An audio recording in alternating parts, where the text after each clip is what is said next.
Hello, ladies. Today we're going to be talking about Rahab in the Bible.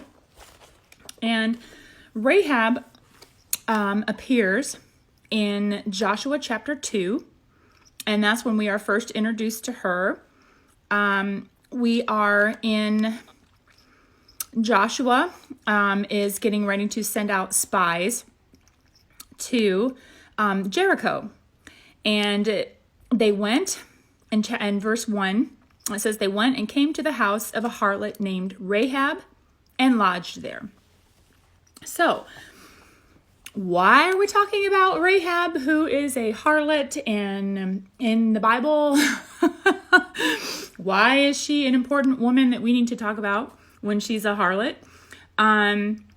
First of all, she is mentioned in Hebrews chapter 11, and I call that the Hall of Faith, the Hebrews Hall of Faith.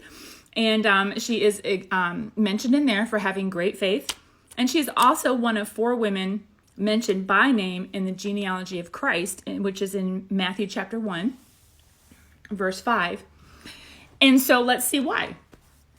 Okay, so first, yes, she was a harlot. All right, the Bible specifically mentions that.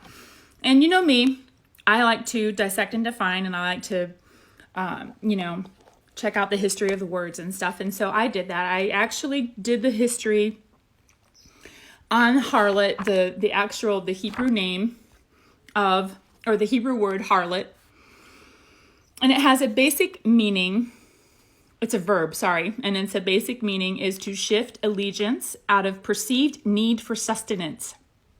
Sounds kind of a weird definition, but basically, on a personal level, this would indeed describe a woman who entertains multiple sexual partners, whether she is married and unfaithful, widowed and destitute, adolescent and premaritally active, or a professional prostitute like we have here in Joshua 2:1.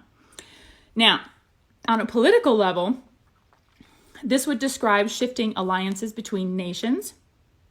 And on a theological level, it would describe a shifting adherence to various theological expressions.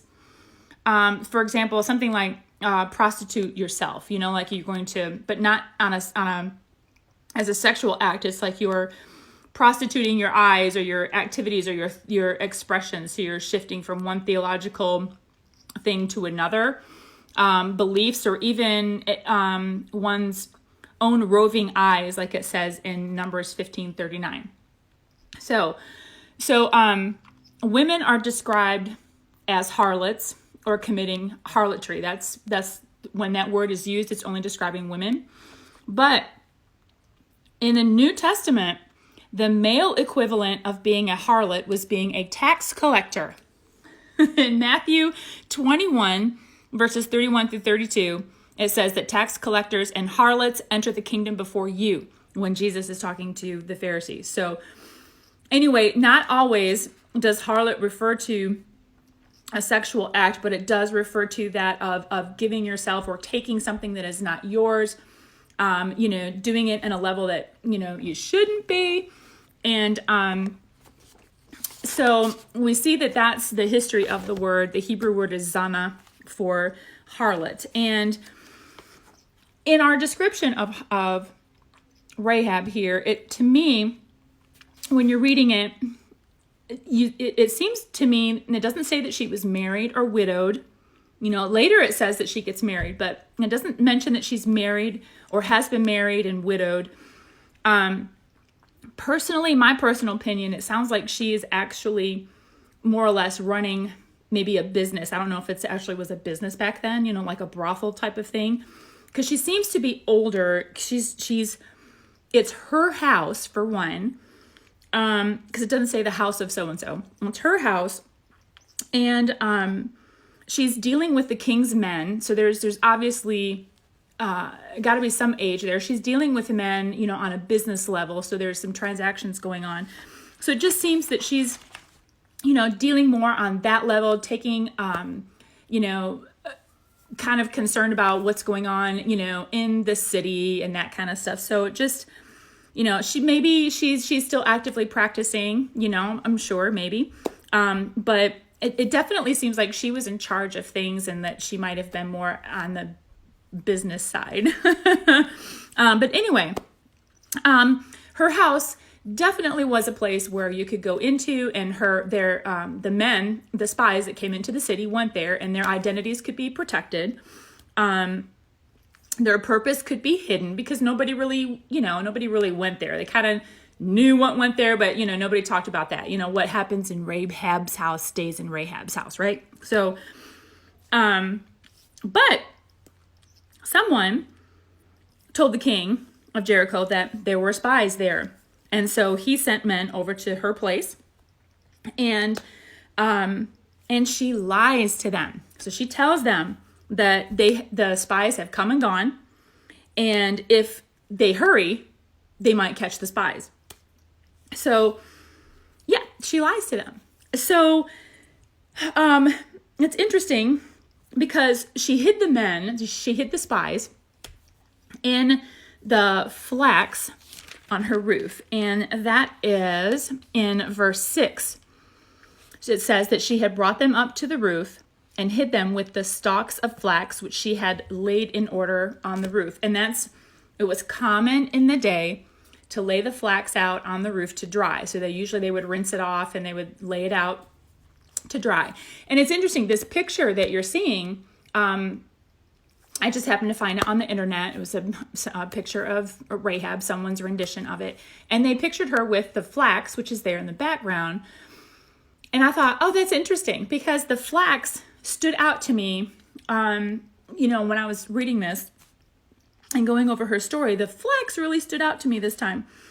And I know that the flax was used for the linen garments. They used the flax to make the linen. And the linen was what the priests would wear, and it would be close to their bodies. That was to represent purity and righteousness and truth. And so the linen, everything that went on the priest, and it was linen, it was closest to the body.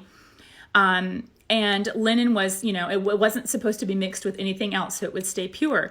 And it just, with the truth and righteousness and all of that, it just symbolizes, there's a lot of symbolism there, that it happened to be on her roof, and the men, she hid them in it or under it. She covered them with it.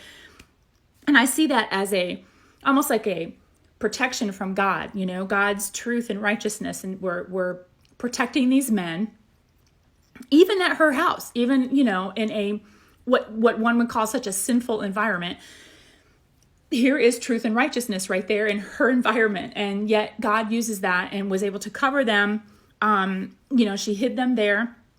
So I was just able to see it as a covering for the men and a protection with that truth and righteousness, but also being able to kind of give a little foreshadowing of what is to happen and what is to come. And it's right there in her own house. So at this point,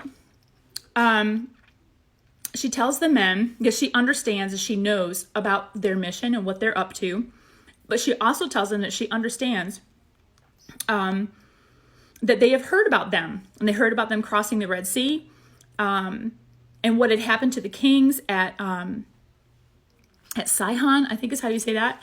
And so basically their reputation has preceded them. And she's like, I know, because, the Lord your God, he is God in heaven above and on earth beneath. And she knows that she recognizes God's authority. And she knows that if God wants Jericho to fall, it's gonna fall.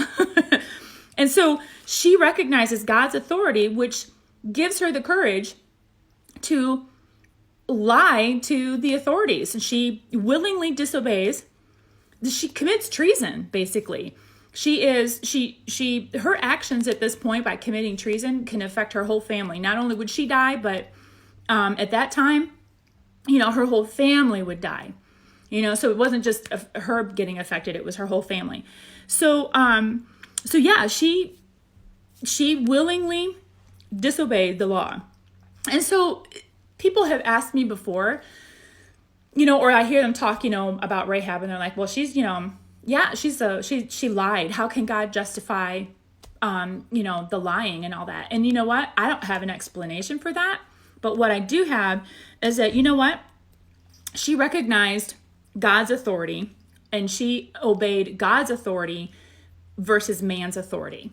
And she saw that there was obviously something bigger going on. She knew that something big was going to happen. And so she protected God's men and she hid them. And yes, she did lie. And so then I would turn back to that person and say, what's your excuse for lying? Right? She's in a pagan culture and that's, turned over to gods and, all kinds of sinful practices and that kind of thing. And, why would she not lie? But she's lying because she's protecting God's men. All right. And people get so hung up on her lying, but it's like, yeah, she did that. But the Bible says that she was justified by her faith and her works. Right. So what's your excuse for lying? So anyway, back to our story. We see that an agreement, right? We have this covenant that's made between Rahab and the spies. So the Bible tells us that her agreement is to hang out, bind a scarlet thread in her window, and all of her family was to be in her house. Inside her house, they were specific. They were not supposed to tell anyone in Israel about what they were going to do. And if she breaks any part of the agreement, the spies aren't bound to protect her. Okay, so there's this agreement that they've made. And a lot of this sure does ring true with something else in the Bible. And it sounds a whole lot like Passover, doesn't it? The Passover requirements. So what we have, here's the first thing. And when I was looking up Passover, or I was looking up words, here I go again. Rope is what stuck out to me this time.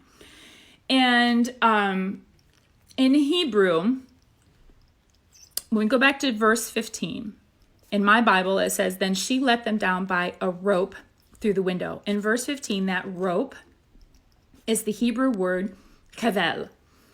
And kavel in Hebrew, it does mean rope or cord.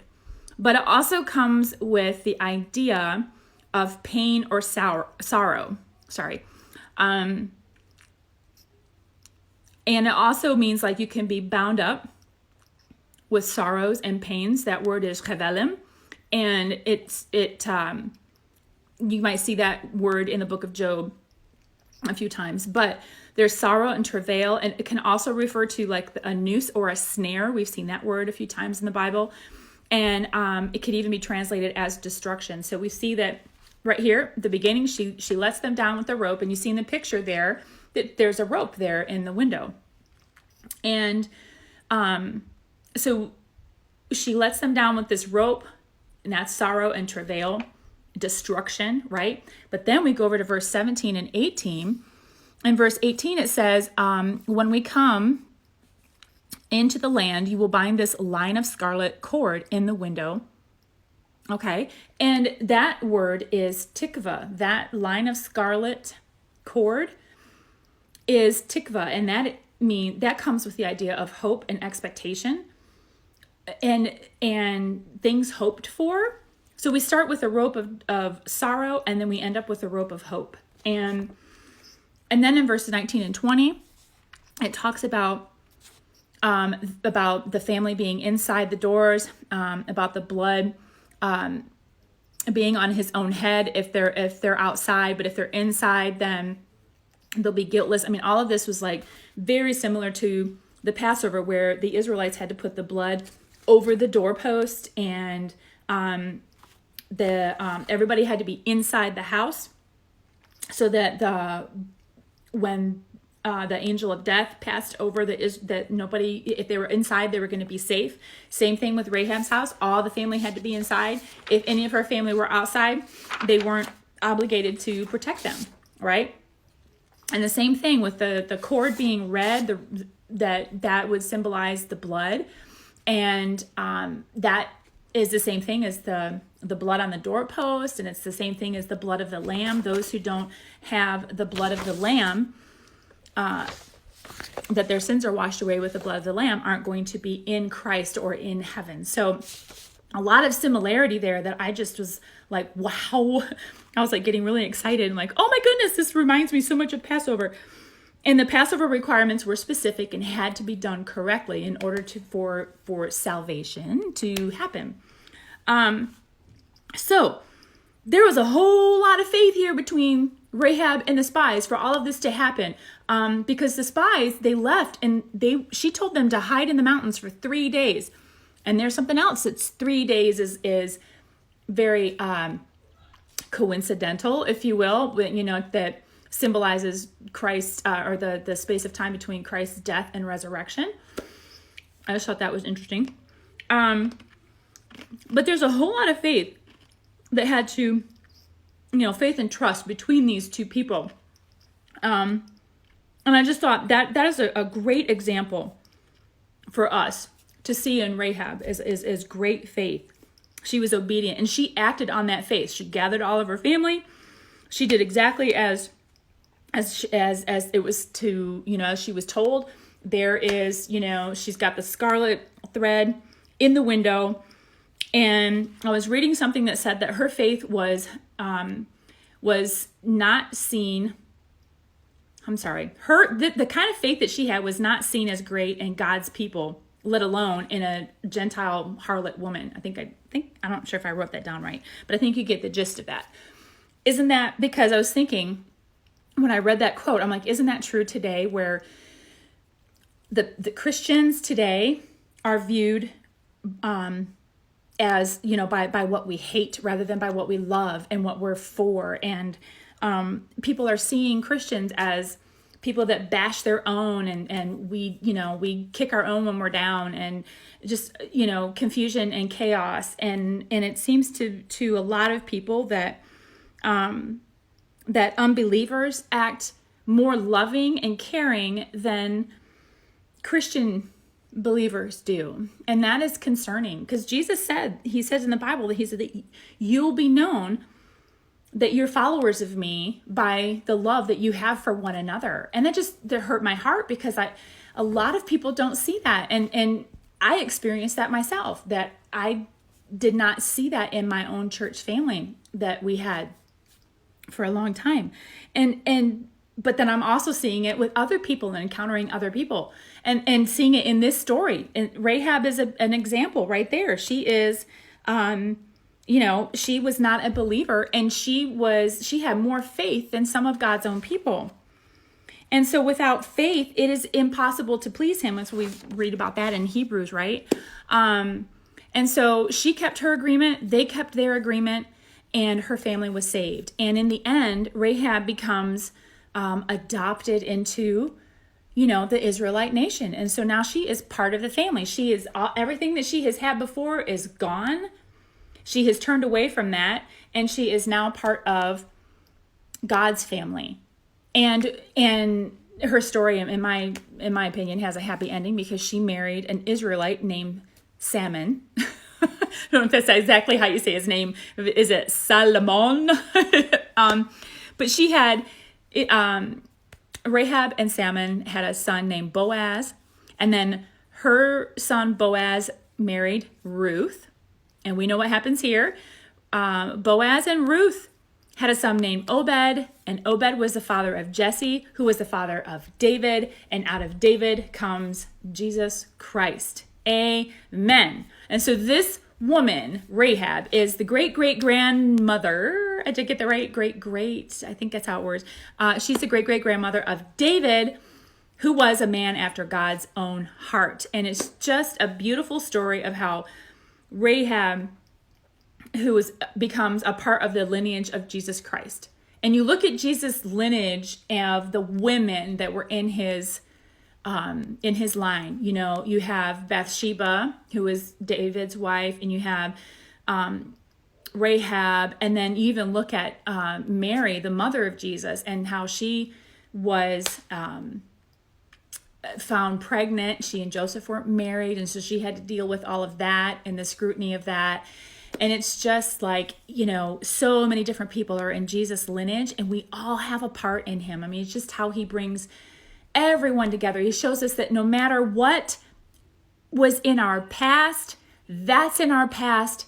But yet through Jesus, it's all together. It brings us all together.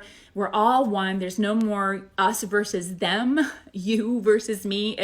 We're all one. And it's not about our past. It's what we choose to do today that makes all the difference. Right? So poo-poo on those people that talk about, well, Rahab was a liar and blah, blah, blah, and she lies, and what do you do about that and all that? And I say poo-poo on that because it's what she chose to do and what she chose to believe in, and it was her faith, because her faith was so great. She is forever remembered in Hebrews chapter 11 about how she hid the spies, she stood up to the authorities, and was a major part of God's plans. Well, I say major, but at that moment. So 4 things that we can take away, or that I hope that you take away from this. 1, be a woman like Rahab and hold fast. Hold on to that rope of hope. 2, be a woman like Rahab and be bold to stand up to the authorities. Be bold to stand up for right, to speak up when you need to, have courage for yourself and to speak up for yourself, but also to speak up for others. Be bold to act on your faith. Be a woman like Rahab and not allow your past to keep you from making a future. Don't let your past hold you back. And number 4, be a woman like Rahab and be faithful and obedient. Act on that faith. Have that obedient faith, as someone told me one time. Act on that faith, because that is what is going to last through the generations. So thank you for listening, and I hope you enjoyed today's lesson on Rahab, and God bless you all.